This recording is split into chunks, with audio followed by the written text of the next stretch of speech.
Alexandre Dubé est avec nous. Alexandre, bonjour. Salut Benoît. L'Arménie, c'est mine de rien, c'est réel, ça se passe. Ça nous oblige à sortir notre tête de notre nombril un peu, là. Oui, c'est vraiment un témoignage très, très, très percutant, très touchant aussi.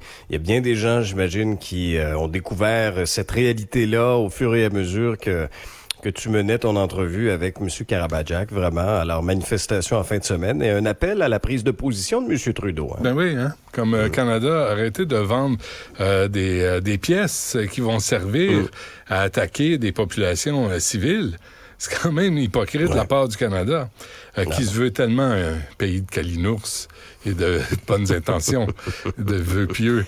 Un pays vert. Un pays vert et rose. Et multicolore, d'ailleurs, lors de certaines parades.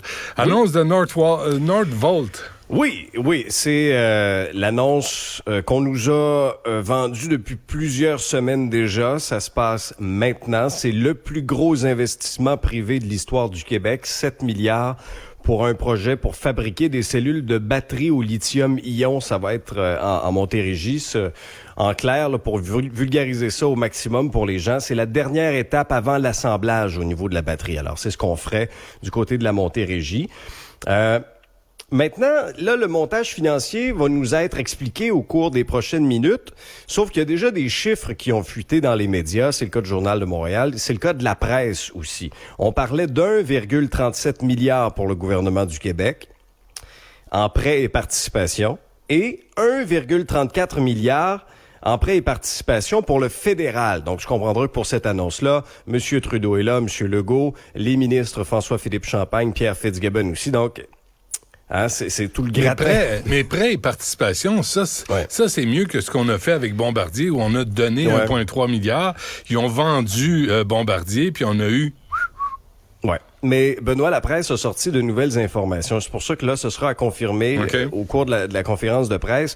Mais en subvention à la production, là, l'aide monterait à 4,6 milliards sur les 7.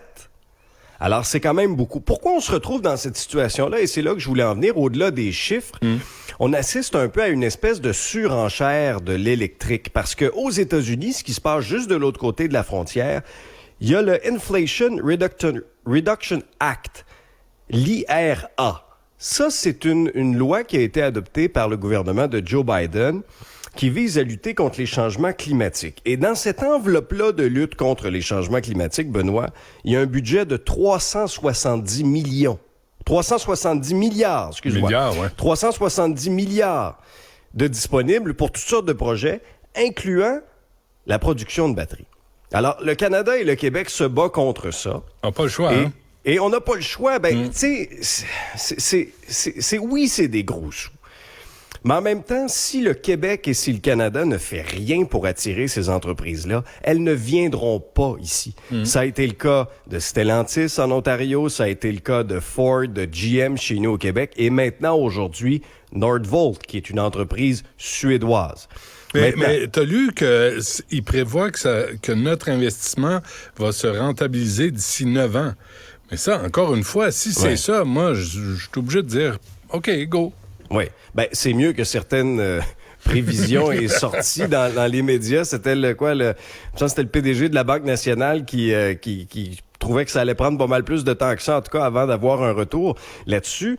Pour ce qui est de 9 ans, c'est un horizon quand même beaucoup plus proche, mais ce qu'on s'aperçoit et ce qu'on doit décoder de ça, c'est que clairement le Québec a décidé d'embarquer dans le train de l'électrique puis de s'installer au premier wagon, parce que pour ce qui est de Nordvolt, le Québec se battait contre la Californie. Nordvolt hésitait entre Québec et la Californie pour s'établir. On a choisi le Québec et le Canada, mais avec vraiment des milliards en aide et en prêt.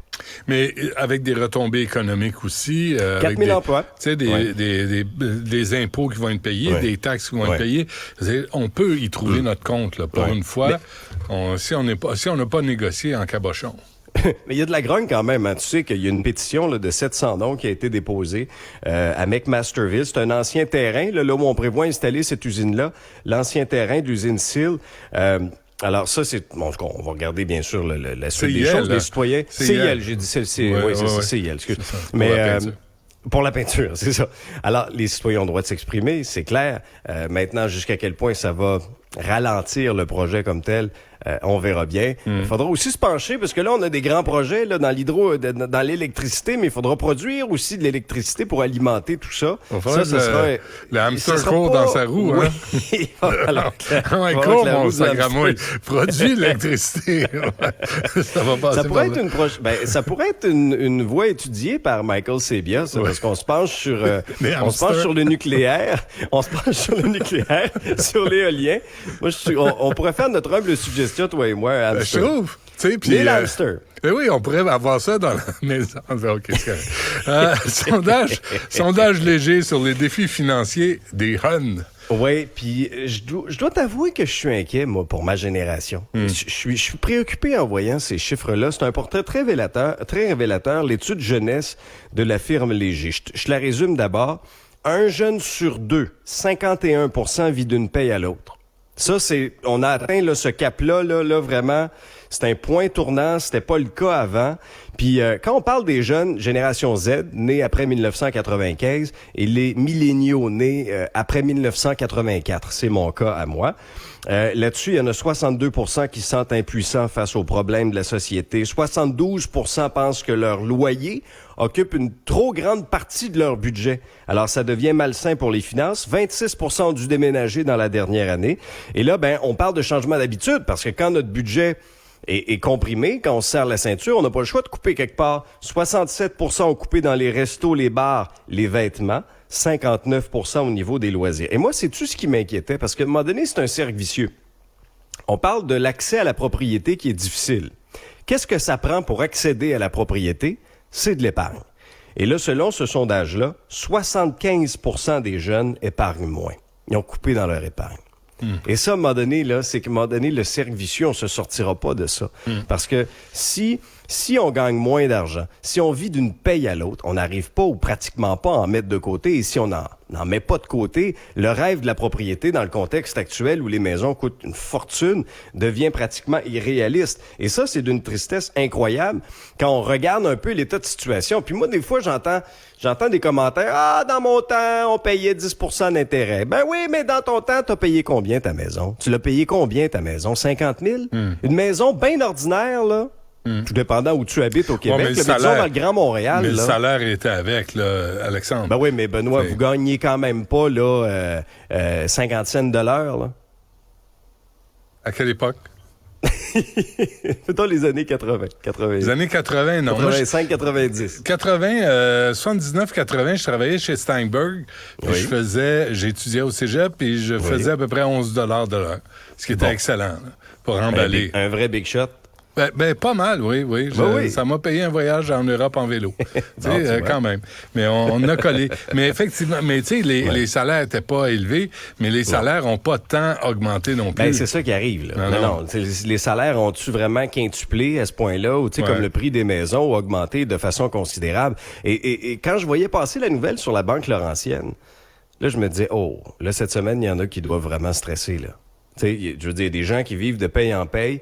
Puis là, la Banque Laurentienne, depuis la nuit de samedi à dimanche, c'est paralysé, là. Tu peux pas avoir le solde de ton compte. C'est un peu vraiment complexe d'avoir des réponses. On ne sort pas en entrevue non plus. On refuse les demandes d'entrevue, semble-t-il. Et tout ça à la base d'une simple mise à jour de routine. Alors, honnêtement, ça va bien. Et la présidente de la Banque Laurentienne, qui était une banque à l'origine québécoise, c'est une unilingue anglophone. Ah oui? On la salue. Bon. Hello. OK. Mais la Banque Laurentienne, on va voir si... mais il faut qu'ils donnent des services, là. Vous donnez des services ou vous expliquez c'est quoi la situation. Mais encore là, devant les médias, ils sont tenus de rien. Fait que, mais on est un peu la courroie de transmission, Benoît. Il y a des gens qui nous posent des questions. Qu'est-ce qui se passe avec mon institution? Je peux pas avoir de réponse. La moindre des choses, sur le plan des relations publiques, là, la moindre des choses, c'est de sortir dans les médias, expliquer la situation, parler à votre monde. Répondez aux inquiétudes de vos clients. C'est la moindre des choses. Bande de pas fin. Rapidement, Alex, le vandalisme. Bon, vandalisme. Je vous mets en situation. Dans la nuit de mardi à mercredi à Outremont, il y a des militants environnementalistes qui ont eu la brillante idée de dégonfler des pneus des VUS qu'ils croisaient sur leur chemin. Et là, drapés de vertu, pour pouvoir donner la leçon à tout le monde. Il donnait des faux constats d'information dans le pare-brise des véhicules en disant « Description de l'infraction, je vais te le lire. Conduite d'un véhicule émettant un excédent de CO2 mettant en péril la vie humaine, animale et végétale. Peine, votre véhicule a été mis hors d'état de nuire. » Ça arrive dans la semaine de rage climatique. Te le dire, Benoît, la rage qui arrive dans ce temps-là, là, c'est la rage là, des pères, des mères de famille, tu sais, qui font tout ce qu'ils peuvent là, dans la vie. Là. Probablement, là, c'est des gens là, qui font du compostage, qui essaient de faire attention, du recyclage, puis pour X ou Y raison, ils ont un VUS. Mais là, selon certains crinqués, là, ils portent tous les malheurs du monde. Mais vous dire, les environnementalistes qui agissent de cette façon-là, vous nuisez à votre cause. Au lieu de sensibiliser les gens, vous faites chier les gens. Et ça, là, vous irez nulle part avec ça. Collectivement, en faisant du vandalisme comme ça, on n'avancera pas. On n'ira nulle part avec ça. Ça passe par la sensibilisation. Puis là, c'est pas sensibiliser les gens, c'est de faire chier des pères et des mères de famille qui allaient juste travailler le matin. Puis là, ils sortent de chez eux, ils ont des enfants à les porter à la garderie. Puis là, ils ont un pneu dégonflé. Ça mène absolument à rien, cet acte de vandalisme-là. Vous nuisez à votre cause.